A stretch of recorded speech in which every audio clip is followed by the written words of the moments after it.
안녕하세요. 캔들피그와 김합에게 나불대화 시간입니다. 오늘은 저희 채널 시청자분들이 경제의 흐름을 파악하는 차원에서 꼭 알았으면 하는 이야기를 해볼 텐데요. 무슨 이야기인지 바로 한번 들어보도록 하겠습니다. 반갑습니다, 김합익님. 네, 안녕하세요. 저희 채널에서 올해 가장 강조하고 있는 것 중에 하나가 바로 현금 흐름에 대한 내용인데요. 가계고 기업이고 모두 이 현금 흐름이 되게 중요한 부분이죠. 이전 영상에서 현금 흐름과 관련해서 이런 비유를 든 적이 있습니다. 가계와 기업에 있어서 현금은 사람 몸에 있어 피와도 같다고 했는데요. 계속 강조하고 있는 내용인데요. 아무리 건강하고 체력이 강한 그런 신체 조건이 좋은 사람이라 하더라도 몸 구석구석으로 피가 잘 돌지 못하는 상황이 벌어지게 되면 곧 쉽게 쓰러지게 되죠. 건강에 취약한 사람보다 건강한 사람한테서 이런 일이 덜 일어나는 건 사실이지만 여기서 중요한 건 피가 잘 돌지 못하는 상황이 이미 벌어지고 나서는 평소에 건강한 사람과 아닌 사람 사이에 차이가 별 의미가 없다는 겁니다. 둘 다 그냥 쓰러지는 거죠. 기업들 역시도 마찬가지로 아무리 많은 이익을 내고 건실한 기업이라도 현금 흐름이 부족해지면 아차하는 순간 한 방에 유동성 위기에 빠져들 수 있는데요. 특히 부채 비율이 높은 기업일수록 이런 위험은 압도적으로 더 높겠죠. 우리 가게도 똑같은데요. 가게에 있어 현금 흐름이 끊긴다는 의미는 하고 있던 사업이 망한다든지 일자리를 잃어 평소 벌던 소득이 끊기게 돼 현금 흐름이 막히게 된다는 얘기입니다. 마찬가지로 개인도 빚 많은 사람들이 더 취약할 거고. 그쵸. 지금 이 얘기를 하는 이유는 현재 당장 우리 눈앞에 이 현금 흐름이 막힐 위기가 이제 가능성을 넘어서 이미 닥쳐왔기 때문인데요. 얼마 전까지만 해도 경기 침체를 의미하는 R의 공포라는 게 언론에서 언급됐었는데요. 근데 이제는 그거보다 한 걸음 더 나아가서 해고를 의미하는 레이오프의 L의 공포라고 해서 대량 해고 소식이 밀려오고 있는 상황입니다. 주는 어감 자체가 불경기, 침체의 공포라고 하는 것보다 해고의 공포라고 하니까 훨씬 피부로 다가오고 현실감이 느껴지네요. 네, 그만큼 지금 상황이 진행됐다는 이야기로 볼 수 있는 건데요. 당연히 기업의 해고 증가는 가계의 소득이 끊기는 현금 흐름 위기로 직결되는 문제라고 볼 수 있어요. 특히 지금 미국 상황을 예의주시할 필요가 있습니다. 미국에 해고가 많이 늘고 있다는 그런 뉴스는 종종 보이는데 상황이 어떤가요? 미국 기업들이 지난 한 달에만 총 76,800명 이상을 해고했다는 발표가 있었고요. 이 수치는 15,000명가량이 해고된 전년 동월과 비교해서 보면 5배가 넘는 대량 해고가 한 방에 진행된 수치인데요. 올해 들어 11월까지만 미국 기업에서 32만 명 이상이 해고됐다고 조사됐습니다. 실업률 상황이 괜찮다고 하는 미국 정부 이야기랑은 좀 다른 일이 벌어지고 있네요. 네, 그 의미는 뒤에서 추가로 말씀드릴게요.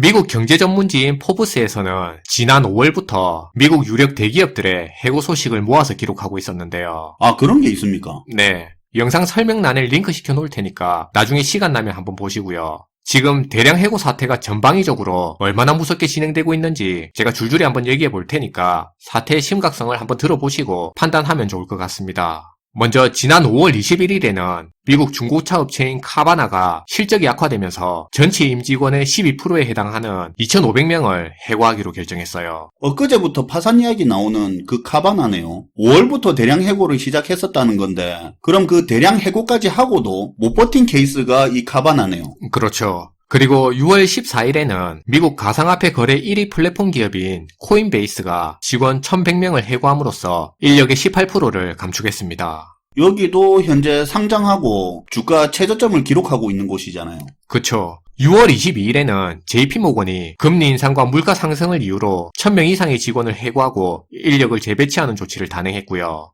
7월 11일에는 미국의 전기차 스타트업 회사인 리비안이 회사 전체 인력의 6%를 해고하는 등 비용 절감과 현금 확보에 집중하겠다는 발표를 했습니다. 말이 6%지. 맞아요. 리비안은 사실 지난해 11월에 뉴욕 증시에 상장할 때만 하더라도 포드 자동차의 시가총액을 추월하기도 했는데요. 근데 올해 들어 3분기까지 50억 달러의 누적 순손실을 기록하면서 주가가 최고점 대비 80%가 넘게 급락하는 흐름을 현재 보이게 됐어요. 그리고 7월 12일에는 올해 들어 주식 가격이 50%가 넘게 급락한 테슬라가 229명의 해고 통지를 시작으로 향후 10% 인력을 추가적으로 감축할 거라고 발표했어요. 이미 이런 분위기가 5월쯤부터 시작이 됐었네요. 네. 근데 문제는 이런 감원 분위기가 특정 기업을 중심으로 일시적인 현상으로 머무는 게 아니라는 사실인데요. 상반기에 벌어진 해고 관련 내용은 우리가 잘 모르는 기업들이 많아서 알만한 기업들을 중심으로 그나마 골라서 이야기했는데 이제 하반기 들어서부터는 이런 대량 해고 한파의 굵직굵직한 회사, 우리가 한 번쯤 들어봤던 이런 유명한 회사들이 자주 등장하기 시작한다는 겁니다. 시장에 관심을 받던 회사들이라는 거네요. 네.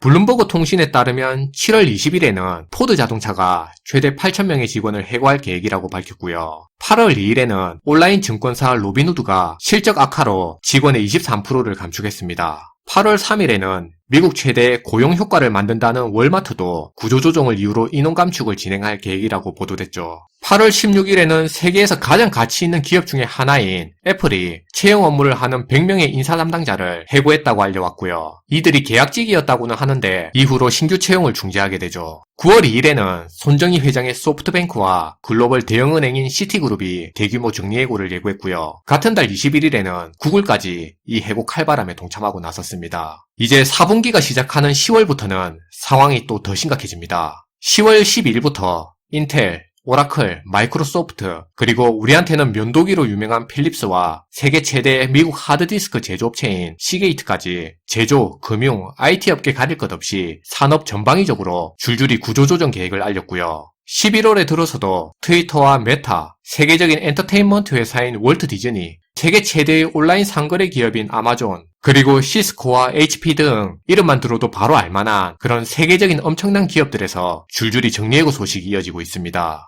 여기에 그치지 않고 지난 12월 12일에는 글로벌 투자사인 골드만삭스까지 해고 소식을 내놨죠. 게다가 앞으로 매년 근로자의 1에서 5%를 추가적으로 해고할 계획이라고 합니다. 한 번씩 뉴스를 통해서 어디 구조조정한다 이렇게 들을 때는 크게 안 느껴졌는데 이렇게 모아놓고 보니까 지금 미국의 구조조정 상황이 심각하네요. 네. 자, 여기서 우리가 기억해야 될 포인트는 크게 세 가지입니다. 먼저 첫 번째는 다가올 경제위기의 시작은 부동산 시장의 폭락이나 일부에서는 주가 하락을 그 시작점으로 보는 경우가 되게 많은 것 같은데요. 근데 개인적으로는 주가 하락이나 부동산 가격의 폭락보다는 더 근본적인 의미에서 보면 앞에서 다룬 사례처럼 기업 매출이 줄고 이익 감소로 현금 흐름이 악화돼 돈줄이 마른 기업들의 구조조정으로 인한 그런 전방위적인 일자리 소멸이 경제위기의 본격적인 그 시작점이 될 거라는 생각이에요. 기업들의 전체적인 구조조정 분위기가 본격적인 위기의 시작이라고 보는 거네요. 그쵸. 왜냐하면 근본적으로 보면 기업이 자금 확보를 위해 고용을 줄이고 이런 상황이 경제 전반적으로 확산되면 일자리 감소가 순식간에 가계의 소득을 끊고 또 현금 흐름을 막아서 경기 침체의 내관을 터뜨릴 가능성이 더 크다고 보기 때문입니다. 그렇게 되면 자산 가치 하락의 폭은 당연히 커지는 거고. 네, 추가적으로 따라오는 문제가 자산 가치 하락인 거죠. 보통 침체나 경제 위기를 대중들이 직접적으로 느끼려면 절대 안 망할 것 같은 그런 회사가 망한다거나 순식간에 엄청난 자산 가치 하락 같은 그런 상징적인 사건이 있어야만 그걸 위기의 시작으로 받아들이는 경향이 있는데요. 하지만 그 이전에 나타나는 대규모 구조조정이 사실상 위기의 시작이라는 점이에요. 근데 미국은 해고가 자유로운 나라니까 그런 거지. 미국 상황하고 우리하고 같냐 그렇게 생각하는 분도 계실 것 같은데요. 맞아요. 앞에서 다룬 이 얘기만 들으면 충분히 그렇게 생각할 수도 있어요.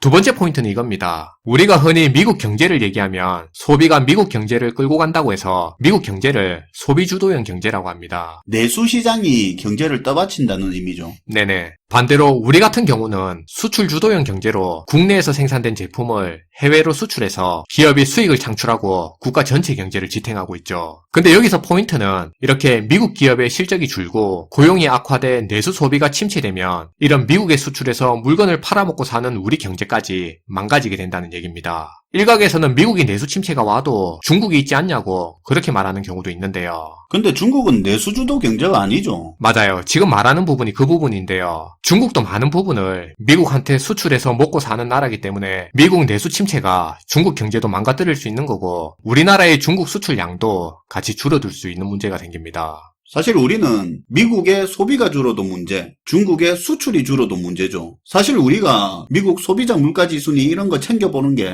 무슨 주가 오르냐 마냐 이런 게 아니라 근본적인 게 미국인의 소비 침체가 우리 수출, 우리 경제와 연결되는 부분이라 챙겨보는 거죠. 네. 자, 그렇긴 한데 여기서 이런 의문이 드는 게 있을 겁니다. 영상 초반에 나중에 말해주겠다고 했던 부분인데요. 지금 미국의 실업률 괜찮다는데 해고가 늘고 있다. 이 모순되는 두 가지 말을 어떻게 이해해야 되냐는 거죠. 그 의문 가진 분 많을 겁니다.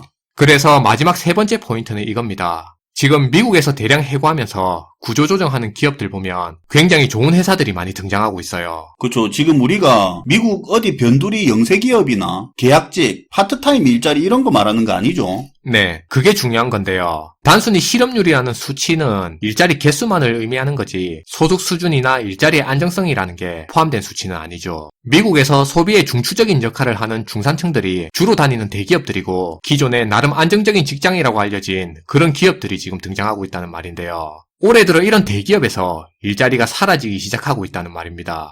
이 말은 이제부터 본격적으로 중산층 소비가 줄어들 수 있게 됐다는 그런 얘기도 됩니다. 저소득층의 소비는 식료품 위주로 집중되지만 전체적인 소비 증가를 위해서는 중산층 계층의 소득 안정이 매우 중요한 부분인데요. 특히 소비주도 국가인 미국에서 이렇게 중산층까지 소비 침체가 심해지게 되면 이게 이후에는 시차를 가지고 수출에 의존하는 우리 기업과 우리나라 일자리에까지도 영향을 미칠 수밖에 없는 거죠. 지금 중요한 건 실업률이라는 그 수치 자체가 중요한 게 아니라 안정된 일자리에 종사하고 있는 중산층에게 영향을 준다는 게 중요한 부분이네요. 그쵸. 우리가 지금 그 부분을 들여다봐야 된다는 말입니다. 이렇게 상황이 점점 더 심각해지고 있고 이런 내용이 중요한 포인트인데 근데 아직도 미국의 소비자 물가지수 0.1, 0.2% 변하는 거 가지고 생각보다 금리 조금 올린다고 해서 천하태평인 것 같은데 조금 올리든 말든 그게 중요한 게 아니고 지금도 계속 금리를 올린다는 사실이 더 중요한 거고요. 아직도 계속 투자하면서 부추기는 사람들 많은 것 같은데 이제는 우리 삶에 직접적인 영향을 미칠 그런 실물 경제에 더 집중해야 될 시기입니다. 그래서 지금 메아리 치지도 않을 거 알면서도 허공에 대고 자기 일자리, 자기 사업 지키는데 집중하자, 현금 확보하자 이렇게 얘기하는 거고요. 사실 이제 솔직한 말로 대안은 없다고 보고요. 대안은 이미 코로나가 터지고 3년 전부터 계속 얘기해왔지만 그게 주가 떨어진다는 말, 경제 망하라고 기우제 지내냐 정도로 그렇게밖에 받아들여지지 않은 건 사실이죠.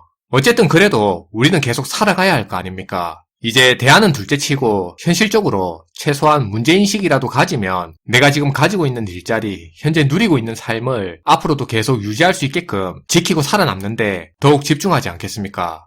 앞에서 말했지만 절대 망하지 않을 줄 알았던 그런 기업이 망한다든지 패닉 수준의 자산시장 폭락 같은 상징적인 사건이 터진 이후에야 대중은 위기를 피부로 느끼게 됩니다. 하지만 그때는 자신이 대비할 수 있던 선택지가 이미 다 사라진 상태고 대비도 안 된다는 걸 같이 공유했으면 합니다.